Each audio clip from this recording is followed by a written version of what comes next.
नमस्कार दोस्तों, मैं अंकुर उपाध्याय स्वागत करता हूं आप सभी का आपके अपने YouTube channel share market analysis में।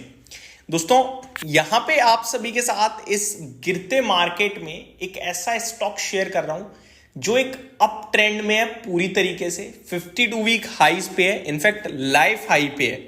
कंपनी के नतीजे देखे मैंने और रिजल्ट्स में भी ऑलमोस्ट सब कुछ अच्छा ही दिखा। कंपनी अभी फाइनेंशियल ईयर बेसिस पे लॉस में बैठी हुई है और अब जो दिसंबर क्वार्टर जो आएगा ना, बहुत ज्यादा क्रूशियल, बहुत ज्यादा इंपॉर्टेंट होगा। बट मैं रिजल्ट्स, फाइनेंशियल्स और पोजिशनल या मीडियम टर्म या लॉन्ग टर्म को छोड़कर एक लेवल के साथ इस स्टॉक में ध्यान रखने के लिए कहूंगा। देखो, खरीदने के लिए इस समय बोल नहीं सकते हैं, रीजन बीइंग मार्केट जिस हिसाब से, इन्वेस्टर्स का पैसा जिस हिसाब से टूट रहा है, आप खरीदने के लिए बोलते हो तो अपने आप में रिस्क बन जाती है। बट ये स्टॉक हर एक पैमाने पे खरा उतरने के लिए तैयार दिख रहा है दोस्तों। इस स्टॉक पे आप नजर बना के रख सकते हैं। स्टॉक का नाम नोट कीजिए, यूनिकैम लैबोरेटरीज। यूनिकैम लैब के नाम से आप इसको फाइंड कर पाएंगे एनएससी पे। 893 रुपीज पे ये स्टॉक कल क्लोजिंग देता हुआ दिखा है, 17 रुपए बढ़कर बंद हुआ है। इस कंपनी के बारे में बात करूं तो 6300 करोड़ का मार्केट कैप दिख रहा है मुझे। पीई आपको दिखेगा नहीं क्योंकि मैंने आपको बताया लॉस में है कंपनी, वो भी अभी डिटेल बताऊंगा। पहले टेक्निकल्स के बारे में बात करता हूं क्योंकि उसी के बेस पे हम काम करेंगे अगर करेंगे तो। टेक्निकली देखो तो स्टॉक में लगभग जून जुलाई के बीच में एक ब्रेकआउट आया 525 रुपए से, जिसमें वन साइडेड तेजी बनी और 560 रुपए पे कुछ समय बिताता है, लगभग अगस्त सितंबर ऑलमोस्ट बिताता है। लेकिन सितंबर एंड के आसपास एक ब्रेकआउट होता है मिड सितंबर में 590 और फिर स्टॉक डायरेक्ट 668 हो जाता है। फिर कुछ समय ट्रेड करता है एक महीने और एक डिप मारता है, डिप में अराउंड 622 मारता है 7 अक्टूबर और वहां से जो तेजी शुरू हुई है रुक ही नहीं रही है।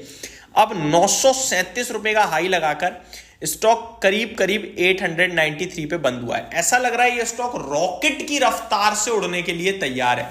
अब ध्यान से समझिएगा, सुनिएगा, इस स्टॉक में कोई भी पोजीशन ले रहा है तो दो चीजें जरूर ध्यान में रखनी है। पहला, लिमिटेड लेनी है, यानी छोटी, बड़ी नहीं। ये मैं सोचना आगे पीछे सबका लॉस इसमें कवर कर लूंगा, पता चले ये भी लॉस दे जाए, इतना भारी आप पोजीशन उठा लो।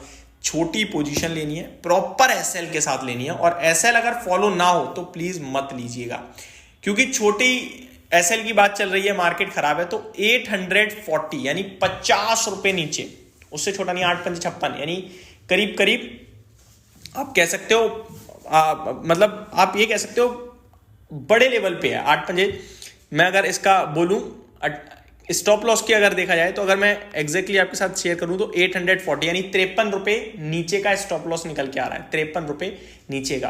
तो 53 रुपए ऑलमोस्ट आप कह सकते हो 900 रुपए के हिसाब से मैं देखता हूं तो 6% के समथिंग हो जाएगा आपका, ठीक है। तो स्टॉप लॉस थोड़ा सा डीप आ रहा है, 6-7% के करीब का है, वही आपको फॉलो करना पड़ेगा मोमेंटम में। इसलिए अब स्टॉक के बारे में और डिटेल्स दे दो, ये तो टेक्निकल टर्म्स हो गए। अब अगर आप अपने कन्विक्शन के लिए कुछ और चीजें चेक करो तो शेयर होल्डिंग पैटर्न में 17.17% पब्लिक पे है, बाकी बड़े लोगों पे है, 70% प्रमोटर्स पे है, एफआई डीआईस दोनों पे है और एफआई के पास मात्र 1% है, बाकी 11.5% डीआईस पे है। आ जाते हैं फाइनेंशियल्स पे। तो कंपनी ने FY24 में 70 करोड़ का घाटा पेश करा और अभी बीते 12 महीने में केवल 6 करोड़ का घाटा दिख रहा है आपको। लेकिन ये घाटा अगले क्वार्टर में या तो बढ़ जाएगा या खत्म हो जाएगा। क्यों? लास्ट क्वार्टर यानी जो सितंबर क्वार्टर 2 निकला है, इसमें कंपनी ने 30 करोड़ का मुनाफा पेश करा है। अब जो दिसंबर क्वार्टर में रिजल्ट्स आएंगे, ध्यान से समझिएगा प्लीज, मैं स्क्रीन शेयर नहीं कर पाता हूं इसलिए मेरे को लगता है कि लोगों को समझ में आ रहा नहीं आ रहा, पता नहीं। तो अब सुनिए, जो क्वार्टर 3 के नंबर्स आएंगे वो हम लास्ट ईयर क्वार्टर 3 से मैच करेंगे। लास्ट ईयर क्वार्टर 3 में 84 करोड़ का प्रॉफिट था, तो कंपनी को more than 84 crore profit post करना होगा। अगर इसने कर दिया तो कंपनी आपकी घाटे से मुनाफे में आ जाएगी फाइनेंशियल ईयर के हिसाब से देखा जाए तो। और अगर 84 करोड़ से कम रह गया तो फिर कंपनी घाटा ही दिखाएगी।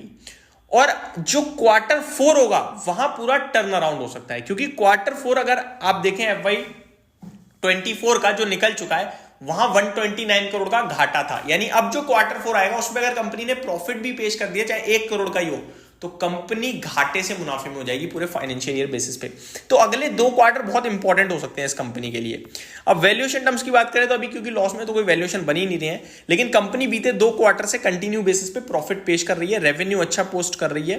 कंपाउंडेड प्रॉफिट ग्रोथ देखूं तो 12 महीने में 150% की है। वहीं शेयर 104% से चला हुआ है, तो यहां भी थोड़ी सी जगह और बनती है। वहीं कंपनी की कंपाउंडेड प्रॉफिट ग्रोथ 3 साल 5 साल की देखें तो कुछ भी नहीं है, जिसमें शेयर का प्राइस भागा हुआ है, तो ये थोड़ा सा ज्यादा दिखता है।